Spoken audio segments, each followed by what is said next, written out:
You remember when I said that Canada was on the verge of being cursed because of all of the evil that Canada has done in the past year plus to all these pastors, arresting them, humiliating them. Pastor Art Pawlowski, Stevens, Coates, all of these pastors and more being humiliated, abused, and in some cases even beaten, publicly lynched by police officers, and churches being forced to close down, the government forcing people to disobey God's order to obey the Sabbath once a week. And the government, which is created in sin, telling people, no, you have to disobey God's order. Well, now the curse looks like it has already begun. I mean, the curse in Canada has already been. Has not been more divided than it has ever been. I mean, whether it is church burnings, I mean, you got all these churches being burnt down, or all these, hearing all these stories of these indigenous children with unmarked graves being found under the former indigenous schools, uh, all of this stuff. Canada's reputation on the world stage in shambles right now. And I believe this is the curse. This is the curse that is happening, and it's only getting worse. I mean, all these church burnings. I mean, there's this engineer. Can we see the news article of all of these church vandalisms happening right now in Calgary? I mean, you're making it worse. Now, before we show this clip, let me just say, and excuse me, it's allergy season, so I might sound stuffy and I might sniffle and stuff. It's human nature. It is allergy season, but I can understand the anger. I mean, when I heard that, there were all these bodies, these children's bodies being found under these former residents. Let me give you some background here. Let me give some Canadian history, because Canucks have a bad habit of saying, well, this is Canada, and we're not like those Americans. This is Canada, these Canucks, they have a bad habit of doing that. I think that's racist, because when Canucks do that, and it's usually white Canucks that do that, when they do that and talk about, oh, we're the best and we're the most humane. I mean, I do think it's the best country in many aspects, not in government aspects. Y'all can't run a country. But in many other aspects, it's a great country. That's why I'm here, and I'll never leave Canada. I'm a Canuck boy, born here, live here. Well, I'm not living in Canada right now, but I will. I'll be back, and I'm not giving up on my Canuck brothers and sisters. I'm not giving up on you. But I need to give you some background, because y'all like to have this self-righteous attitude, and it dismisses the fact that Canada's done some wrong in the world. So let me give you some background. Way back in the day, Canada built, I would call them concentration camps. You all can call them residential schools. I think that's the polite way to call them. They're concentration camps. Canada had concentration camps. They did everything that concentration camps did. They killed, they enslaved, they tried to destroy their culture. And what they were they're residential schools for natives to go to, and they were taught to forget about they were taught the normal stuff, adding and subtracting and learning to spell and all this stuff. But the goal of these residential schools for natives was to destroy their culture, was to Canadianize them, or whiten them up. I don't know what you'd want to call it, but they were concentration camps. Many children died in these schools, and they would bury them under the schools. All natives had to go to these schools. Natives had to go to these schools. If you didn't, the police, if you ran away from the schools, the police would look for you. You'd be a fugitive. You'd be hunted down. You'd be taken back. I mean, and these are schools that were run by churches, Catholic churches, Anglican churches, all kind of churches. That's why these churches are being targeted.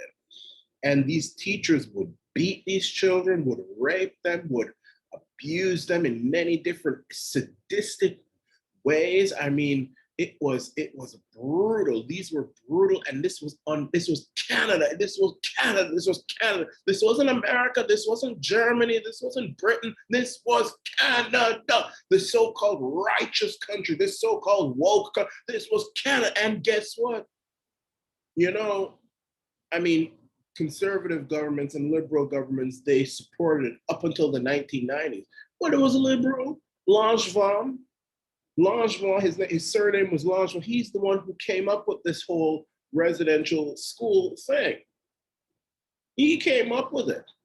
And they call them Indians at the time, natives, aboriginals, First Nations, they had to go to these schools. It was under the Indian Act, which is still around today. It gets rid of the whole residential school stuff, but the Indian Act is still around today. Natives, they're not allowed to own property on their reserves. Even today, getting car loans and all that stuff, owning farms, you're not allowed to do that. The Indian reserves are basically, they're owned by the federal government. Natives don't own a strip of land anywhere on those reserves. And it's still around today. This is in Canada, in Canada, in Canada, in Canada. But that's why these churches are being burned down now. But I don't think these churches, Catholic Church, all these churches, they shouldn't escape justice. I think that they should pay taxes, and the tax money should go to a fund which will give reparations to anyone who was involved and who had to suffer under these residential school concentration camps. That's what they were. It was no different from Auschwitz, no different from Bergen-Belsen. That's what they were. And I'm not gonna back down from that. Canada created and kept up until the 1990s, concentration camps. And they exterminated natives, and their bodies are being discovered under schools right now. But burning down churches isn't the way to go.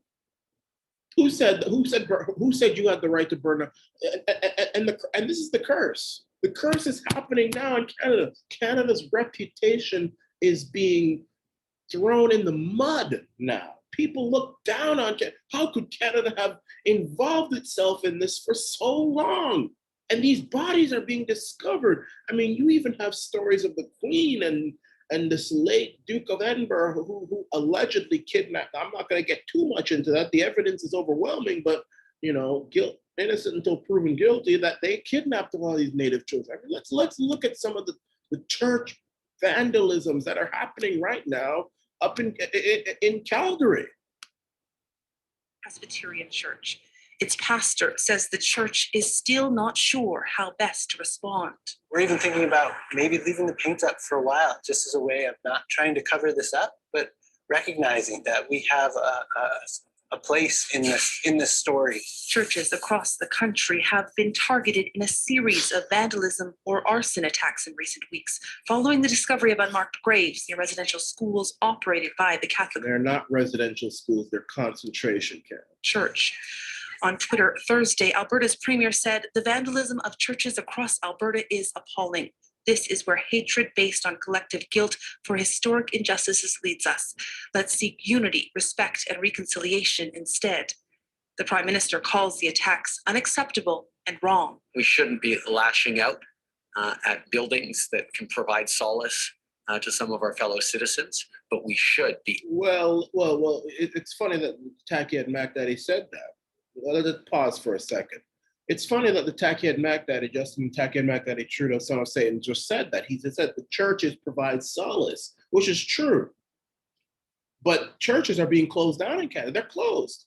You can't go to church in Canada. You can't go. You are the son of Satan, who's Justin Tacky and Mac Daddy Trudeau, and all of his whores, who are the premiers, have come together and have stated that the people of Canada are being forced to disobey God's order to obey and respect and observe the Sabbath every week. Some say it's Saturday, some say it's Sunday. I really don't know. I have to read up more on that.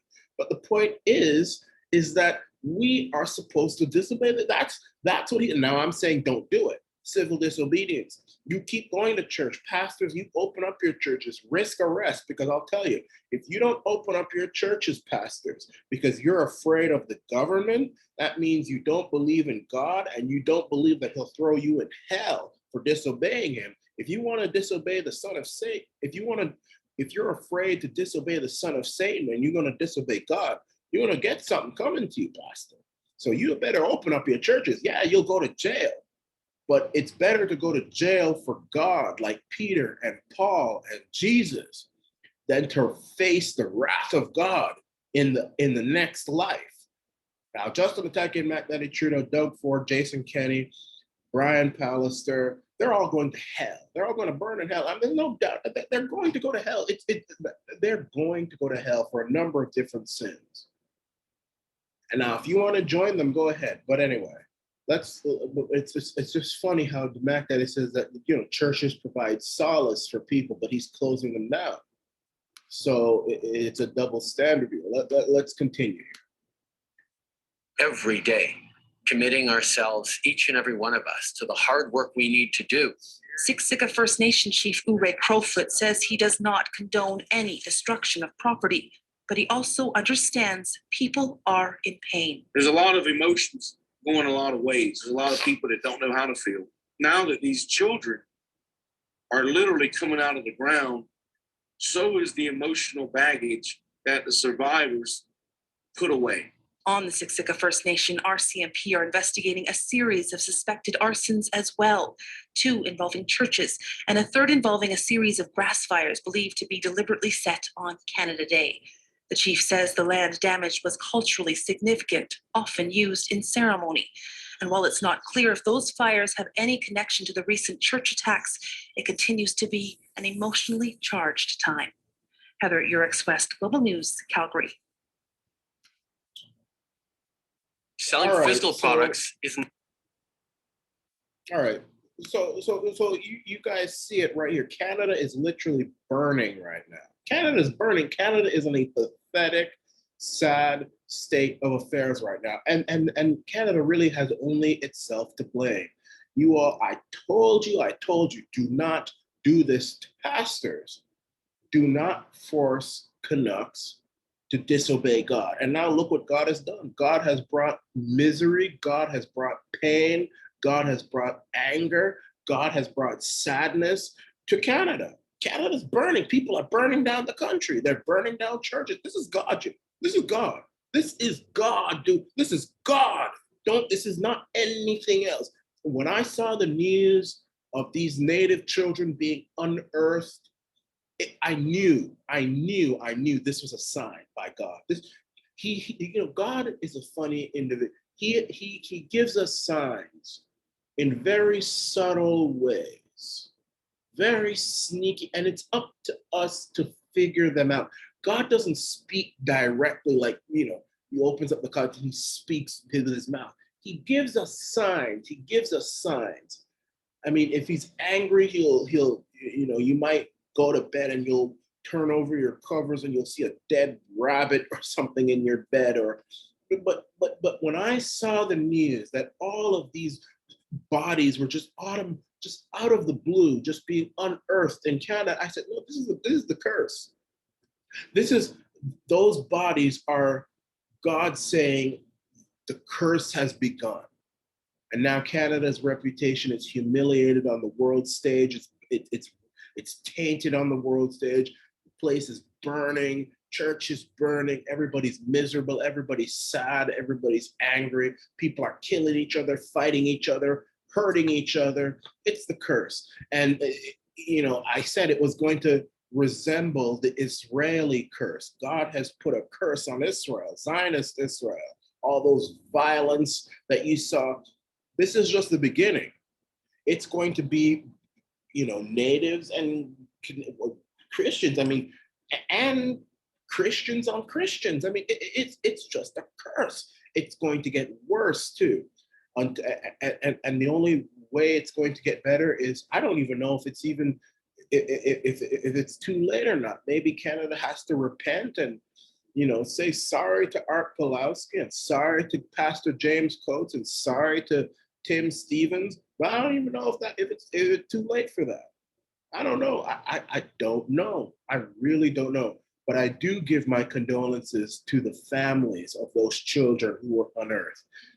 And what Canada did was a wicked and evil thing. Stop pretending like you've always been a woke country, you've always been a righteous country, and you're not the Americans and blah, blah, blah. This is Canada. You gotta stop that mess, because now you look at your reputation. And I think God did that on purpose, because God has seen how upstart and arrogant Canadians have been. And he's saying, oh, look what you all have done. I need to remind you of this. You killed my children, those natives. You killed them and you threw them under a school, and you did it in my name, and that's the worst sin of all.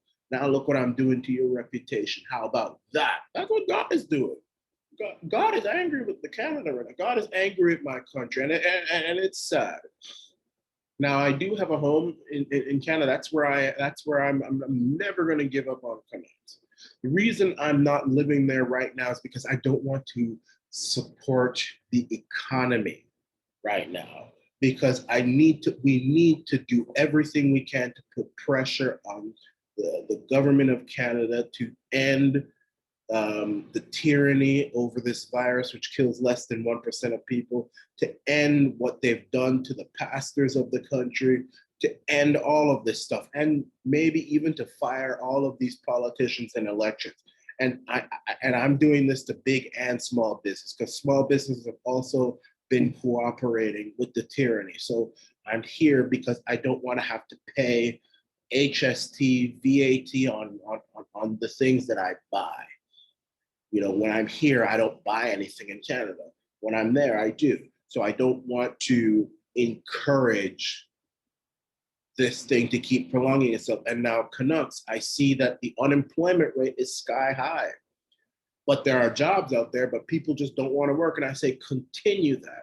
Don't work. If you are unemployed right now, don't work. Get the money from the government as reparations because of what they've done to your businesses, what they've done to your jobs, what they've done to your freedom. That is reparations. Don't find, I'm all against people who can work not working, but this is a special circumstance. So if you are unemployed, don't bother looking for a job. Besides, your business is going to abuse you. They're going to force you to wear a mask. They may even force you to be vaccinated with a medication that you don't know what. I mean, nobody should be forced to take any medication. That will lead to danger.